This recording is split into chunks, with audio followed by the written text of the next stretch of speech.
శ్రేష్టమైన నామంలో దేవుని సేవకులకు అదేవిధంగా సంఘ బిడ్డలకు పెద్దలకు ప్రభు నామమున నా యొక్క కృతజ్ఞతలను వందనం చెల్లిస్తున్నాను. నా పేరు రెవరెండ్ బంటు శామ్యూల్ ప్రవీణ్ కుమార్. వినోలే గారు నాకు నాన్నమ్మ, వారి అక్కగారు మా నాన్నగారి తల్లి. అయితే నానమ్మ గురించి ఒక మాట చెప్పాలి. ఏంటంటే సెల్ఫ్ రెస్పెక్టెడ్ విమెన్. తను తాను చాలా రెస్పెక్ట్, తన స్వంతగా గౌరవించుకునే మనిషి. ఎవరిపై ఆధారపడకుండా, ఎవరిపై డిపెండ్ అయ్యే సందర్భం లేకుండా తను తాను ఎప్పుడు రెస్పెక్ట్ చేసుకునేది. కొన్ని సందర్భాల్లో నేను తను కలిసినప్పుడు ఏదైనా సాయం చేయాలని ప్రయత్నం చేస్తే నేను చేసుకుంటలే అని నన్ను దూరం చేసేది. So till last day she always respected herself. తను చాలా గౌరవించుకున్నది. ఏదేమైనా ఈ దినమున పరిశుద్ధ పిలుపును అందుకొని దేవుని యొక్క సన్నిధిలో దూతల సమూహంలో ఆయన స్తుతించడానికి, గణపరచడానికి నానమ్మ దేవునితో ఉన్నదని నేను విశ్వసిస్తున్నాను. దేవుని వాక్యం తెలియజేస్తున్నది 90వ కీర్తనలో, ప్రభువా తరతరములకు నీవే నివాసస్థలం, నరులారా తిరిగి రండి అని సెలవిస్తున్నాడు ఆయన. మనుషులను మంటికి మార్చున్నవాడు ఆయన. మన చేతిలో ఏం లేదు, అంతా దేవుని వశం కనుక ప్రతి మరణము మనకు ఒక గుణపాఠం నేర్పుతుంది. ఆ గుణపాఠాన్ని బట్టి మనము మన జీవితాన్ని మార్చుకోవాలి. మన కళ్ళ ఎదుట దేవుని పిలుపుని అందుకొని ఎంతోమంది వెళ్ళిపోతున్నారు. వారిని బట్టి మనము వారి యొక్క లైఫ్ను సెలబ్రేట్ చేసుకుంటాము. వారి యొక్క జ్ఞాపకాల్ని మనము ఆదర్శంగా తీసుకుంటాము. అదేవిధంగా మనము నేర్చుకోవాలి. మనకు ఆ రోజు ఉంది. ఆ రోజు రాకముందే మనము దేవుని గణపరిచే వారంగా, దేవుని స్తుతించే వారంగా, దేవునికై పనిచేసే వారంగా ఉండాలన్నదే దేవుని యొక్క మహాసంకల్పం. వాక్య భాగము తెలియజేస్తున్నది 89వ కీర్తనలో 48వ వచనము, మరణము చూడక బ్రతుకు నరడేవాడు, పాతాళ వశము చూడక తప్పించుకున్న గలవాడేవాడని వ్రాయబడింది. ఏదో ఒక రోజు ఆ యొక్క దినం ఉంది కనుక ముందుగానే దేవునిచ్చిన ఆయుష్కాలాన్ని బట్టి దేవుని స్తుతిస్తూ, దేవుని కొరకు జీవిస్తూ, దేవుని మహిమపరిచే విధంగా ఈ లోకంలో ఉండగలగాలి. ప్రతి మరణం మనకు గుణపాఠం నేర్పుతుందని ఎందుకు చెప్పానంటే, మరణం మన చేతిలో లేదు. పాపులర్గా పేరు ప్రఖ్యాతలు గడించిన మైకేల్ జాక్సన్ మనకందరికి తెలిసినవాడు.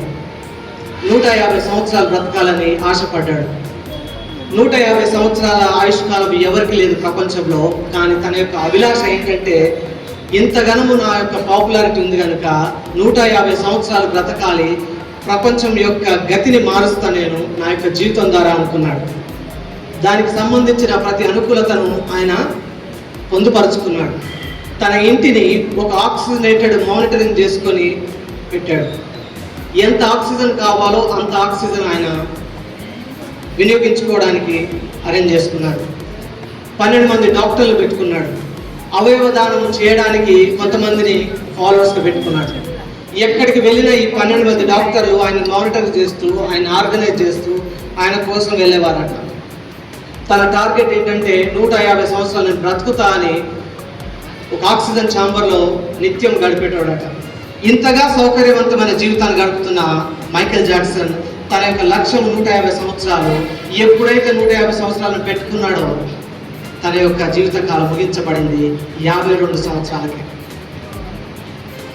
కాలములు, సమయంలో దేవుని వశంలో ఉన్నాయి కనుక ఆ పిలుపు ఎప్పుడు వస్తుందో మనకు తెలియదు కనుక మనం ఏం చేయాలంటే, ఆ పిలుపు రాకముందే దేవుని చిత్తం ఏదైతే ఉందో దాన్ని సంపూర్తి చేయగలగాలి. నేనైతే గర్వంగా చెప్పుకోగలను, నా కుటుంబంలోని పెద్దవారు ఎవరైతే దేవుని పిలుపుని అందుకున్నారో ఒక్కొక్కరికి ఒక్కొక్క బలమైన సాక్ష్యం ఉంది. ఒక్కొక్కరికి ఒక మార్గదర్శకమైన సాక్ష్యం ఉంది.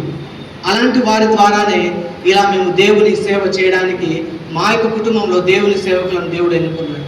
దేవునికి స్తోత్రం. అలా దేవుని పిలుపుని అందుకొని ఇలాంటి గొప్ప వ్యక్తులు మాకు మార్గాన్ని సుగమం చేసి దేవుని భయంలో భక్తులు పెంచారు కనుకనే ఈ విధంగా ఉన్నాం. కనుక మనమందరము దేవుని యొక్క బిడలము, దేవుని నమ్మిన ప్రజలము. ఈ రకమైన మర్మములు తెలుసుకున్న మనము ఏడవద్దు, దుఃఖపడొద్దు, చింతించొద్దు. అన్యజనుల వలె మీరును చింతింపకూడని పౌలు గారు చెప్పారు. ఒకరినొకరు ఆదరించుకోవాలి. ఏదో ఒక రోజు మనం అక్కడ కలుసుకుంటామనే నిరీక్షణ కలిగి ఉండాలి.